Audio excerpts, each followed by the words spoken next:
ஆட்சி அமைச்சு 100 நாள் ஆயிடுச்சுப்பா. தற்குறிகளின் ஆட்சி அமைஞ்சு 100 நாள் ஆயிடுச்சு. ஊழல ஒழிச்சுட்டாங்களாம். தமிழ்நாட்டுல ஊழலே இல்லாத ஆட்சி நடந்துட்டு இருக்கான். சுத்தமா ஊழல் ஒழிஞ்சு போச்சான். இவங்க எதை ஊழல்னு டிஃபெண்ட் பண்றாங்கன்னு தெரியலையே.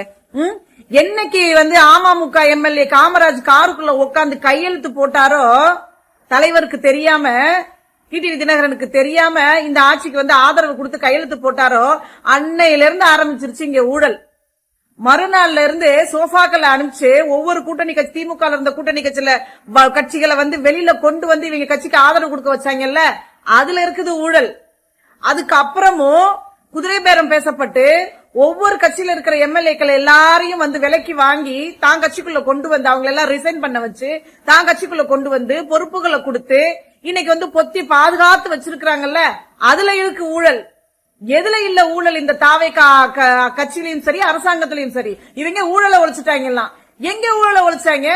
ஏன் நூற்றுக்கணக்கான கோடி ரூபாய் மதிப்புள்ள கோயில் நிலத்தை ஆட்டைய போட்டதுல இல்ல, ஆட்டைய போட பிளான் போட்டதுல இல்லையா ஊழல்? வக்கீல்கள் நியமனத்துல 30 லட்சம் ரூபாய் லஞ்சம் பெறப்பட்டதுல இல்லையா ஊழல்? கல்குவாரிகள்ல போய் மாசம் மாசம் பணம் கேட்கறாங்களே, அதுல இல்லையா ஊழல்? எதுல இல்ல ஊழல்? பாட்டிலுக்கு 10 ரூபா வாங்கிட்டு இருந்தாங்க. வடிவேல் சொல்ற மாதிரி 2 ரூபா தான்டா கேட்டேன் அப்படின்னு பாவமா சொல்லுவாப்ல இல்ல, அது மாதிரி 10 ரூபா தான் வாங்கிட்டு இருந்தாங்க. இப்ப 30 ரூபாய் வாங்குறாங்க. அதுல இல்லையா ஊழல்?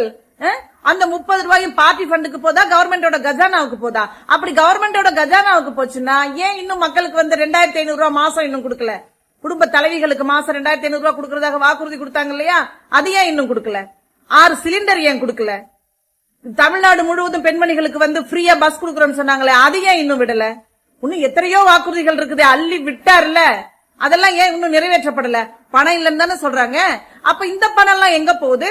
30 ரூபாய் வாங்குறது கன்ஃபார்மா வாங்குறாங்க. குடி பிரியர்கள்ட்ட போய் கேளுங்க, அவங்க சொல்லுவாங்க நாங்க எத்தனை பாட்டிலுக்கு எத்தனை ரூபாய் நமக்கு எக்ஸ்ட்ரா கொடுக்கறோம்னு. அந்த பணம் எல்லாம் எங்க போகுது? இவங்க ஊழல ஒழிச்சுட்டாங்க எல்லாம்.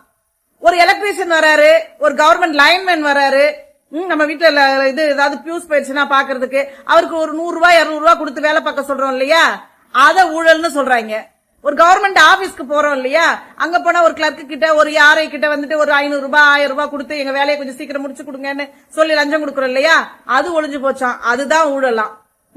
எப்பவோ இதெல்லாம் ஆன்லைன் ஆயிடுச்சு, எப்பவோ இதெல்லாம் ஒளிஞ்சிருச்சு. மிச்சம் சொச்சம் கொஞ்சம் நஞ்சம் இருந்தது, இப்ப ஒளிஞ்சிருக்கலாம், ஒரு வேலை மேபி இருக்கலாம்.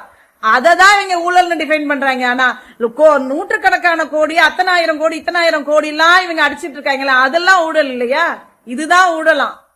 மக்களே பாத்துக்கோங்க, ஊழல ஒழிச்சுட்டாங்களாம். ஊழல்ல தான் ஆரம்பிச்சது இவங்க கட்சி, ஊழல்ல தான் நடந்துட்டு இருக்குது இவங்க கட்சி, இனிமேல் நடக்க போகுது. இவங்க மைனாரிட்டி கவர்மெண்ட்டை மெஜாரிட்டி ஆக்கிறதுக்காக ஊழல் பண்ணிட்டு இருக்காங்க. அதுக்கப்புறம் அதை ஸ்ட்ராங் பண்றதுக்கு ஊழல் பண்ணுவாங்க. ஊழல் பண்ணாத மொகரைங்களை பாரு, ஒர்ஜுனா இருக்கிற வரைக்கும் அங்க ஊழல் இல்லன்னு இவங்க சொன்னா ரோட்ல போற பைத்தியக்காரன் கூட நம்ப மாட்டான்.